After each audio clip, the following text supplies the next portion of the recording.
છોકરાઓ મધર્સ બ્લોકમાં સુધાબેન મહેતા તરફથી યાદી, સુધાબેન બા તરફથી બધા સબસ્ક્રાઈબરને મારા હમણાં સબસ્ક્રાઈબર કરેલું હોય બધાને બા તરફથી આશીર્વાદ છે. બા તરફથી મારા મધર્સ બ્લોકમાં બધાને છોકરાઓ આજે હવે શિયાળો ચાલુ થયો છે, થોડો છેલ્લા 5-7 દીથી આ શિયાળો છે. તો હવે ખજૂર પાકને એવું તમે ખાઓ ને તો વાંધો નહીં. તો હવે હું આજે ખજૂર પાક બનાવું છું અને બતાવું છું. જો આ બધો આ સૂકો છે, બદામ છે, કાજુ છે અને એ 2-3 વસ્તુ છે અને દ્રાવડી ભૂલી ગઈ છું, નામ યાદ નથી આવતું. એ 3 વસ્તુ છે ઉંમરના હિસાબે. અને આ પાવડર છે, આ પાવડરનો માવો બનાવીશ. આ પાવડર છે દૂધનો, એનો માવો બનાવીશ. તાત્કાલિક માવો ન મળે તો એમ આ માવો કામ આવે કે તમે દૂધ ઉકાળીને માવો બનાવો તોય બને. અને આ ગુંદ છે, આ એમાં નાખીશ. અને આ ખસખસ છે એમાં નાખીશ. અને આ તલ છે એ તલે એમાં નાખીશું. આ બધી પ્રોટીન વસ્તુ છે બધી. અને આ ખજૂર 500 ગ્રામ છે, ખજૂર 1/2 કિલો ખજૂર છે. અને આ ઘી છે, આ અમૂલનું ઘી છે પણ આ ફ્રીજમાં પ્લાસ્ટિકની કોથળીમાં આવે છે. આ ગાયનું ઘી છે, અમૂલનું છે પણ મેં ઓગાળવા રાખ્યું છે બહાર. આ ફ્રીજમાં છે ને બહુ ઓલું થઈ ગયું એટલે અમૂલનું ઘી લીધું પણ થોડુંક ઓગળે ને પછી અમે હવે હમણાં આગળ બનાવીને બતાવીશ. જ્યારે આના ઠળિયા કાઢવાના, આના ઠળિયા કાઢીશ પછી આનો માવો બનાવીશ, પછી હું આગળ બતાવું. ઘી મૂકી દીધું છે, જો આમાંથી લીધું ઘી, આ અમૂલનું છે એટલે ઘી મૂક્યું છે. હવે એમાં ગુંદ તળું છું. અમારે જો આ આડો હાથ દેવાઈ ગયો છે ગુંદમાં. હવે કેવું છે, અમારે છોકરાને ગુંદ ન ભાવે કાંઈ, ઘીની ગંધ આવે ને એટલે વાંધો આવે. હવે તમે માનો આડો ડૂચો દઈને વિડીયો ઉતારે છે આ ઘીનું. તમે કહો ને હું ઘી એટલે જ નથી ઘીનું કરતી. ઘડીકમાં આ વાતુમાં એક ધારો નખાઈ ગયો મારાથી. આ ગુંદ તરીને હું નાખીશ આમાં. ગેસ ધીમો છે એટલે વાંધો નહીં, પણ આ થોડો નખાય. આ વાતુમાં રહીને જરા ઠરસેલું છૂટો પડી જશે. સરસ તરાઈ ગયો, સરસ તળાઈ ગયો ગુંદ. કોઈ બહુ નથી ખાતા. આપણે એક મોટો સમજે ને એક જ આવી વસ્તુ બધી ખાય છે. બાકી આ છોકરાઓ તો કોઈ એકેય વસ્તુ આ ઘીવાળી બહુ ઓછી ખાય છે. આ તળાઈ ગયો જરા. મેં આમ તળ્યો એક ધારો, હું ભૂલી ગઈ વાતમાં. તમારે આમ થોડો કરીને તળવાનો. હવે જો આ હું નાખું છું, આ ડ્રાયફ્રૂટ છે. તમે શેકીએ નાખો ને તળીએ નાખો, જી કરો એ પણ તમે થોડુંક આને ફ્રાય કરવાનું.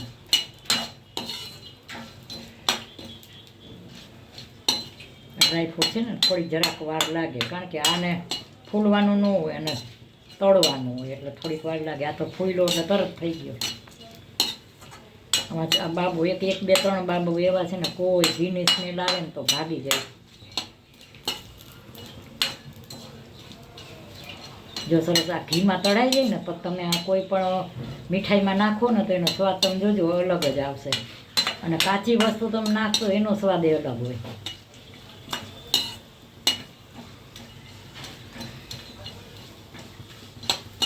બસ ચાલો હવે કાઢી લઉં છું. જ્યાં ઠરિયા કાઢીને રાખ્યા છે. ગ્રાઇન્ડરમાં પીસી શકો, મેં ગ્રાઇન્ડરમાં નથી પીસું. ગ્રાઇન્ડરમાં તમારે પીસવું હોય તો પીસી શકો. આ ખજૂર છે ને બહુ જ પોચો ખજૂર હતો, સાવ સરસ પેકિંગમાં હતો.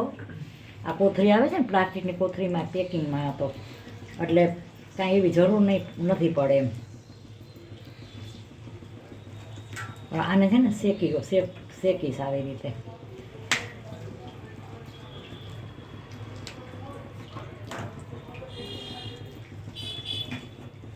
હવે આજે જો હું વિડીયો બનાવું છું આજે ખજૂર પાકનો, પછી હવે 2-3 દિવસ વિડીયો નહીં બનાવી શકું. કારણ કે મારા ભત્રીજા છે ને એમના દીકરાના મેરેજ છે. મોટા ભાઈ છે એના દીકરા અને એના દીકરાના, એટલે મારા ભત્રીજાના સનના મેરેજ છે. એટલે હવે 2-3 દિવસ, કાલ અને પરમદી.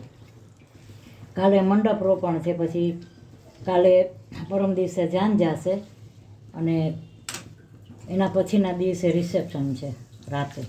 એટલે 2-3 દિવસ હમણાં નથી, એટલે હમણાં 2-3 દિવસ વિડીયો નહીં બનાવી શકું. મેં આજે ખજૂર પાક તો કરી નાખું. હવે જો આમાં છે ને તાકાતવાળાનું કામ છે. ખજૂરે એમ કહે છે કે હું તો તાકાત તમને દઉં, પણ સામે તાકાતવાળી વ્યક્તિ જોઈ કે ખજૂર શેકવા માટે. હવે આ બધું આવી રીતે શેકીશ, પછી આગળ બતાવું. આવી રીતે શેકીશ, કેટલી વાર લાગે પછી આગળ બતાવું.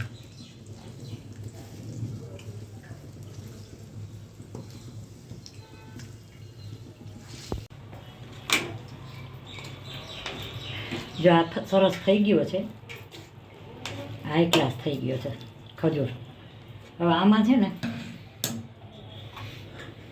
હું આ તલ, આ બે ભેગા થઈ ગયા છે. આ તલ છે ને ખસખસ છે.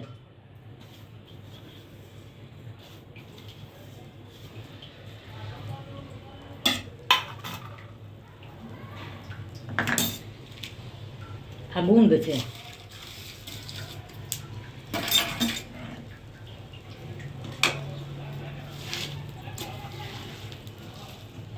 આ બધી દેશી દવા, દેશી મીઠાઈ છે, અને આ બધાને બહુ જ સારી આ શિયાળા માટે.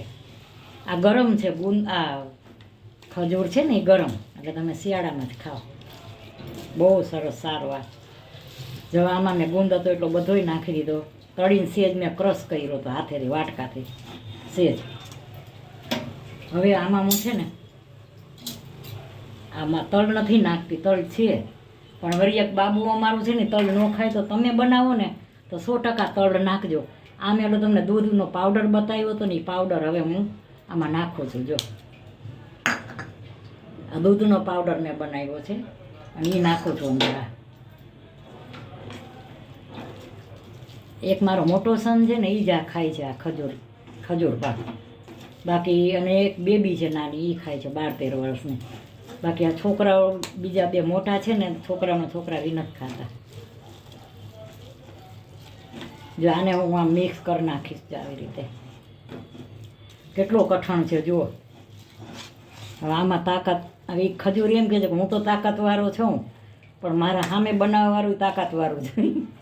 સામે બનાવવાવાળું કોણ છે? મિક્સ તો કરવું પડે ને.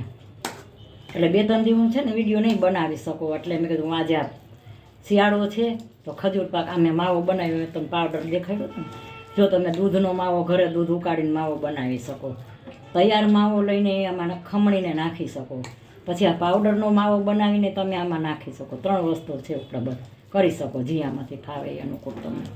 આ મારા છે ને મને આમ હાથનો દુખાવો છે ને તો હું બહુ ફેરવી નથી શકતી. આ બની ગયો છે હાઈ ક્લાસ. આમાં કાજુ ને કિસમિસ ને બધો સૂકો મેવો અંદર જ નાખી દીધો છે મેં. જો હવે આ છે ને ચોસલા આવી રીતે,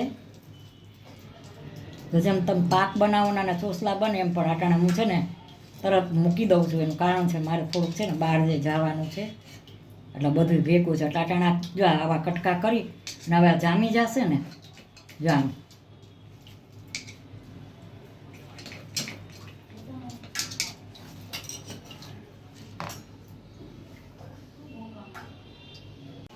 તો છોકરાઓ જો હવે આ ખજૂર થઈ ગયો છે, ખજૂર પાક, અને મેં આ ઢાળી દીધો છે.